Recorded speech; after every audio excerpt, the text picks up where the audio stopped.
Bonjour à toutes et à tous, bienvenue dans ce nouveau numéro de Ski Mag, un Ski Mag consacré à l'environnement puisque nous allons parler développement durable, un thème crucial et qui s'inscrit de longue date dans les politiques publiques saint-quentinoises et dans le projet Ski Demain. Alors comment se traduit la politique de développement durable à Saint-Quentin en Yvelines? C'est ce que je vous propose d'aborder tout de suite, c'est parti.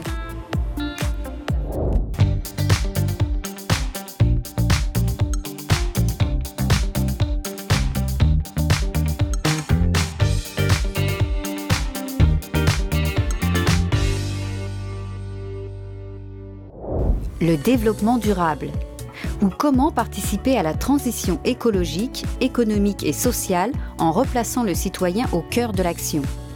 Une mission collective dont s'est emparé le territoire saint-quentinois. Sans attendre le vote de la loi Grenelle II de 2010, Saint-Quentin en Yvelines a défini ses objectifs et ses actions en intégrant cette priorité à l'ensemble de ses outils de planification. Les enjeux qui sont définis dans le cadre du projet de territoire sont donc tout ce qui est faciliter la transition énergétique, faciliter la rénovation des bâtiments, sensibiliser les acteurs, qu'ils soient les entreprises ou les habitants, ainsi que les usagers, donc les personnes qui viennent travailler ou qui viennent pour les loisirs ou touristes sur le territoire, à tout ce qui est réduire les transports en véhicules personnels ou alors faire du covoiturage, améliorer donc la qualité de l'air intérieur de l'ensemble des bâtiments. Un ADN partagé par les 12 communes et qui se traduit en 5 axes. Le plan local de l'habitat avec la transformation des immeubles anciens pour plus d'économies d'énergie, comme l'immeuble international ou encore les futurs écoquartiers à Voisins-le-Bretonneux et à Elancourt. Le plan local de déplacement avec ses multiples pistes cyclables et des stationnements dédiés, mais aussi le développement des transports en commun dans les 5 nouvelles communes entrantes. Le plan local d'aménagement, du développement durable, le plan local d'urbanisme intercommunal et le plan de prévention du bruit dans l'environnement. Mais les enjeux du territoire, c'est aussi la conservation de la qualité des paysages. Quand on parle paysage, on parle des espaces naturels en premier lieu. Ces espaces naturels sont des parcs, ce sont la base de loisirs bien évidemment, mais c'est également une grande part de terres agricoles. À 12, nous avons désormais élargi notre part de terres agricoles. Il est désormais dans les enjeux du territoire pris en compte donc de faciliter l'installation mais aussi la diversification des terres agricoles, mais également de les préserver et puis de faire que toute cette richesse de l'agriculture urbaine et périurbaine puisse servir donc aux usagers du territoire. Nous avons réalisé avec les associations agricoles du secteur d'abord le plan agricole des 7, puisque nous étions 7 au départ, et on vient de réaliser l'étude sur les 5 nouvelles communes entrantes, qui nous permet d'avoir un document qui nous donne tout ce qui se passe sur l'agriculture dans notre secteur. Quand on parle de faciliter la diversification, on tend justement à faire émerger des producteurs qui seraient en bio ou en raisonné. Je sais qu'il y a quelques agriculteurs qui voudraient s'engager sur le bio. Donc on va regarder pour arriver à trouver une harmonie entre les deux types d'agriculture. Saint-Quentin en Yvelines, c'est également des commodités de déplacement. L'agglomération a grandement développé les transports en commun. Bientôt, le plan local de déplacement à 7 sera étendu aux 12 communes pour répondre aux demandes des habitants et des entreprises, mais aussi pour étendre le réseau des pistes cyclables et des stationnements réservés. Pour ce faire, le territoire peut compter sur des relais de terrain. L'agglomération travaille en étroite collaboration avec les référents environnement des 12 communes saint-quentinoises, mais aussi avec les acteurs économiques et les entreprises à travers le Club Climat Énergie qui œuvre en faveur de la transition énergétique. Les relais de terrain, ce sont aussi les associations qui participent grandement à la sensibilisation et au respect de l'environnement. Nous les avons rencontrés. Et tout d'abord, Ygraine. L'association trappiste fête ses 10 ans cette année et possède moult cordes à son arc. Intervention pédagogique, création d'outils, formation, Ygraine intervient notamment auprès des enfants lors d'activités périscolaires ou auprès de bailleurs pour développer des thèmes sur la citoyenneté. Ygraine, c'est une association d'éducation populaire, de sensibilisation au développement durable qui a pour vocation de faire naître et grandir les initiatives solidaires et responsables. 2017 est une année chargée. Beaucoup d'actions concernant la citoyenneté et l'engagement ont été mises en place afin de répondre aux événements récents.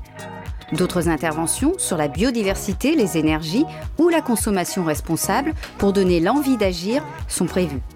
Le but, c'est vraiment d'utiliser les méthodes de la pédagogie active, en fait, et d'utiliser des moyens ludiques pour apprendre et sensibiliser et permettre aux gens de devenir acteurs, en fait, du changement. C'est pourquoi Ygraine s'est associée à l'association Ville Verte de Manille-et-Hameaux. Au programme, une action pédagogique dans les jardins partagés du magasin Simply Market de Trappes. On a créé ce jardin avec Simply Market et l'association Ygraine pour favoriser un petit peu le lien social dans des environnements comme Trappes qui sont un petit peu à enjeux sociaux, pour apprendre aux populations un petit peu, revenir un petit peu à la nature, à la culture, comment on a les légumes qu'on achète dans le supermarché. Petite cueillette matinale. Par le biais de sa fondation, le magasin a mis à disposition de tous un potager urbain de 200 mètres carrés. Les animateurs de l'association Ville Verte s'emploient chaque semaine à l'agrémenter. Navets, carottes, salades, plantes aromatiques ou encore fraises et framboises, dans le petit jardin trappiste, la diversité est de mise. À l'intérieur, une cabane à insectes sera bientôt prête pour enrichir le lieu et le savoir-faire des visiteurs. On intervient au niveau de tout ce qui est environnement, donc découverte, faune, flore, donc les petites bêtes du sol, de l'eau, les oiseaux, etc. Autant que sur le pôle développement durable, donc création de jardins pédagogiques, tout ce qui est compréhension du cycle de l'eau en ville, cycle de l'eau naturel, tout ce qui est gestion des déchets, voilà. Écoles, bailleurs sociaux ou entreprises, l'association intervient auprès de tous les publics depuis 30 ans. Tu mets la motte, t'arroses, comme ça la terre elle se délite un peu et puis après on replante et puis les deux terres se mélangent. Le terreau où tu as planté et le... Démarche dynamique pour alternatives éthiques. Traduction de l'association Dédale. Elle a été créée en 2008 par des étudiants de l'université de Saint-Quentin en Yvelines. Il y était déjà question de potager et de collecte de denrées alimentaires. Dédale poursuit aujourd'hui ses initiatives éthiques et écologiques, comme la fabrication de meubles à l'aide de palettes. L'association Dédale a des objectifs écologistes et c'est vrai qu'on va plutôt axer par exemple sur si on veut fabriquer du mobilier, à le faire avec des matériaux de récupération. Et les palettes sont de très bons matériaux de récupération. Autre initiative, la Grainothèque de Saint-Quentin en Yvelines. Ouverte à tous, l'idée est d'échanger des graines, principalement potagères, entre passionnés de biodiversité lors d'événements saint-quentinois. Nous, ce qu'on souhaite, c'est vraiment des graines qui soient des graines de qualité et aussi des graines de variétés anciennes. Épinards, betteraves, amarantes ou encore radis, cette petite boîte contient les trésors de la Grainothèque. Fin août, l'association organisera un rendez-vous pour les amoureux de la tomate. Variétés anciennes ou atypiques seront alors à l'honneur. En tant qu'établissement public de coopération intercommunale, Saint-Quentin en Yvelines doit avoir adopté un PCAET, Plan Climat Air Énergie Territorial, au plus tard le 31 décembre 2018. Alors qu'est-ce qu'un PCAET et qu'est-ce que cela implique ? Lutter contre le changement climatique, anticiper ses impacts et s'y adapter. Mais aussi favoriser la transition énergétique vers les énergies renouvelables. Tel est le rôle du PCAET inscrit dans la loi relative à la transition énergétique pour la croissance verte, loi dite TECV. Une loi qui prévoit d'ici à 2030 une réduction de 40% des gaz à effet de serre par rapport à 1990, une baisse de 20% de la consommation énergétique par rapport à 2012 et une croissance de 20% d'énergie renouvelable dans la consommation d'énergie finale. Actuellement en phase de diagnostic, le PCAET est désormais prévu pour les 12 communes du territoire. Outre les études obligatoires, des concertations entre élus du territoire et référents techniques des communes sont programmées, l'agglomération ayant pour rôle de coordonner les diverses actions. 2017-2018 constitue la phase d'élaboration du PCAET. L'agglomération pourra alors compter sur ses partenaires. L'agglomération peut aussi compter sur ses habitants. Depuis mai dernier, les Saint-Quentinoises et les Saint-Quentinois sont invités à s'exprimer sur le site ski.fr et faire ainsi remonter leurs actions et leurs attentes. Je pense que les pesticides, il faudrait arrêter ça. Pour les générations à venir, plus tard, il faut qu'on ait des trucs sains. L'agriculture biologique. Les énergies renouvelables. Acheter des aliments de proximité. Maintien de la vie et de la faune dans les océans. Le nucléaire, tout ça, pour moi, il faudrait que ça soit quelque chose qui soit enlevé. Tous les vêtements que nous portons sont faits à l'autre bout du monde. Relocaliser ce système de production et après on pourra faire le reste. Depuis le mois de mai et jusqu'en octobre prochain, les habitants du territoire peuvent ainsi donner leur avis. Nous avons mis en place un questionnaire pour le PADD. L'objectif est le diagnostic. Il est sur Internet. Les gens doivent répondre à un certain nombre de questions. C'est très important pour faire le diagnostic, de savoir comment chacun voit son territoire.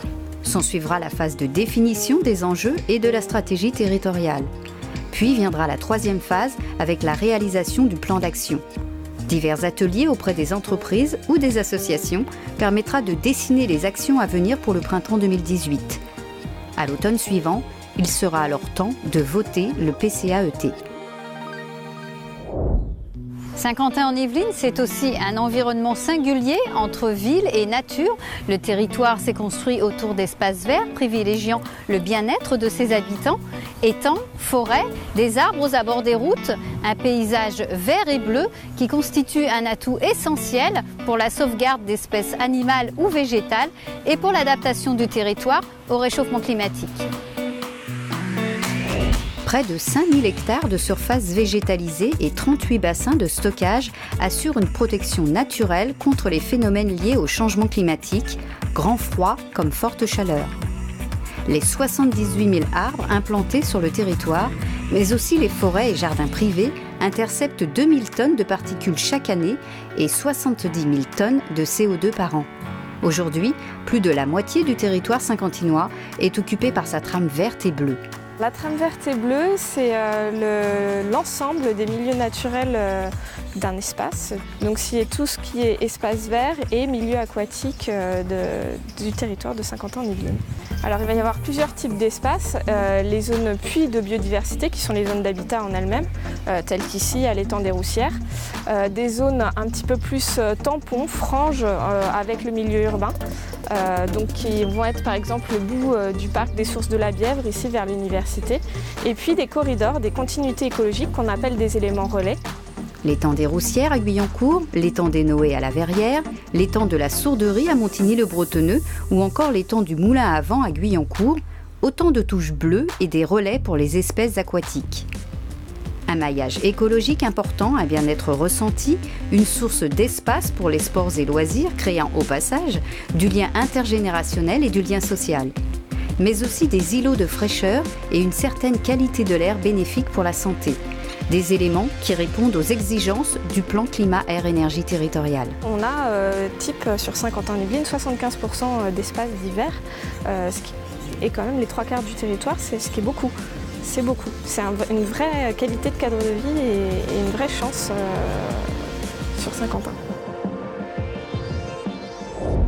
Skimax est terminé pour aujourd'hui. Il ne vous reste plus qu'à agir pour la planète et pour le territoire en donnant votre avis sur ski.fr. Ciao!